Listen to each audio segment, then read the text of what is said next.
Welcome back guys, Gurman here and again you are watching my YouTube channel. So guys, आजकल ये बहुत news trending में चल रही है कि some universities have banned Indian students.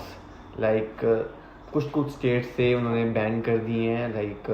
जो वो 5 स्टेट्स हैं, the first one is Punjab, Haryana, Gujarat, Rajasthan, एक और थी, नाम नहीं पता मुझे उसका. 5 स्टेट्स उन्होंने बैन लगा दिया. मैं पहले बता दूं कि ये न्यूज़ 50% फेक है. Fake in the sense mean ban नहीं लगाया उन्होंने रिस्ट्रिक्ट कर दिया है. और अब 3-4 दिन पहले आप एक SBS हिंदी एक न्यूज़पेपर है, उनके आर्टिकल में पढ़ना कि जैसे जो वो 5 यूनिवर्सिटी जिन्होंने बैन लगाया है, पहले तो विक्टोरिया यूनिवर्सिटी है, फिर university of Wollongong, Southern Cross university, Torrens university. जो इन यूनिवर्सिटीज़ ने बैन लगाया, जो न्यूज़ सुनने में आ रही है कि इन्होंने बैन लगा दिया यूनिवर्सिटीज़ में. बैन नहीं लगाया है. आप कुछ 2-3 दिन पहले SBS हिंदी एक न्यूज़ चैनल उसका एक आर्टिकल पढ़ेंगे तो विक्टोरिया यूनिवर्सिटी ने बोला है कि हमने कोई बैन नहीं लगाया है इंडियन स्टूडेंट पे, पर हमारा एक क्राइटेरिया होता है GT. जिनको नहीं पता, GT का मतलब होता है genuine temporary entrant. If you want to apply for your student visa, you have to pass GT of a university. So after GT, the university will provide you the COE, confirmation enrollment. Then after that you can eligible to apply for your student visa of Australia. So उन्होंने बोला कि हमारा एक criteria होता है GT का, तो हमने उसको थोड़ा हार्ड कर दिया. बैन वो नहीं लगाया. तो 50% ये फ्यूज़ फेक है. तो अब ये कि बैन की नौबत आई ही क्यों, यूनिवर्सिटीज़ ने बैन या रिस्ट्रिक्ट क्यों किया. आप देखेंगे कि पंजाब हरियाणा 2 ऐसे स्टेट हैं जहाँ से मोस्ट ऑफ स्टूडेंट्स जो हैं जो ऑस्ट्रेलिया जाते हैं, ऑस्ट्रेलिया के लिए अप्लाई करते हैं पूरी इंडिया में से. तो उनमें क्या होता है कि जिस एप्लीकेंट के थोड़ा डॉक्यूमेंट थोड़ी इनकम्प्लीट होते हैं, तो वो उनको बोलते हैं कि भाई तुम हमें दे दो, हम तुम्हारा लगा दें जुगाड़ लगा के providing some fake documents, fake marksheet.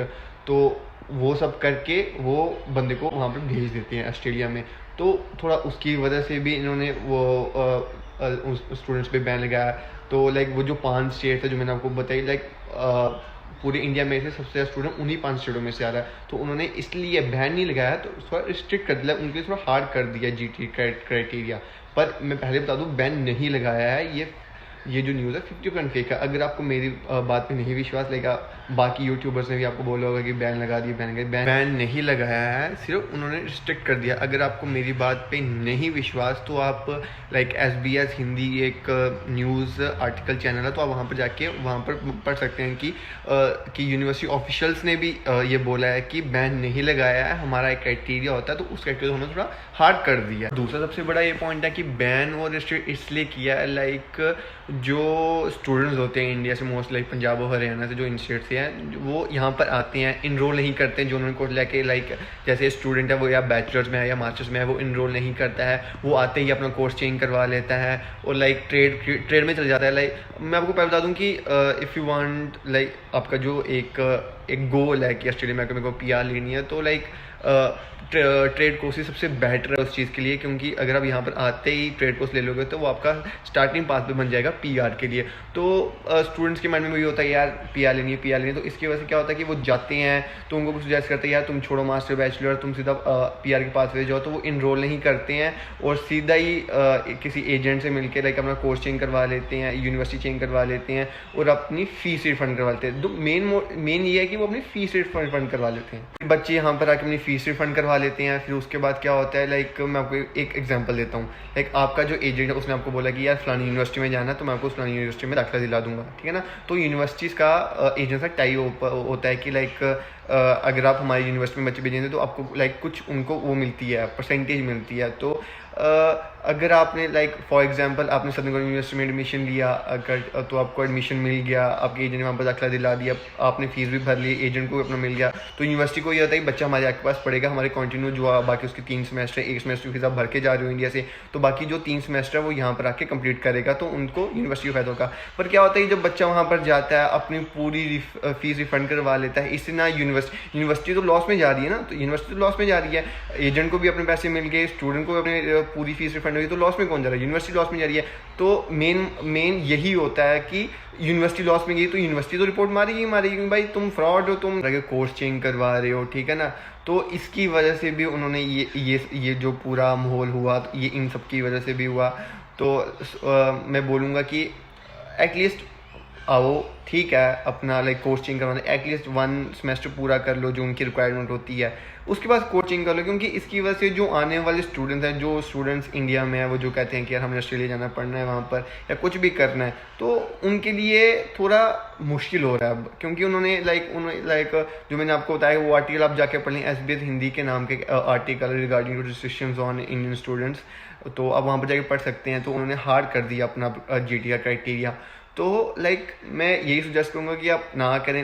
ठीक है, अगर आपको पैसे कमाने, ठीक है 2 साल की स्टडी कर लो, क्योंकि स्टडी तो करनी है ना। स्टडी के बाद आप जितना मर्जी, अगर आप मास्टर्स कर रहे हो, मास्टर्स करने के बाद आपको 5 साल का वर्क परमिट मिलता है, बैचलर्स कर रहे हो, बैचलर बाद आपको 4 साल का मिलेगा।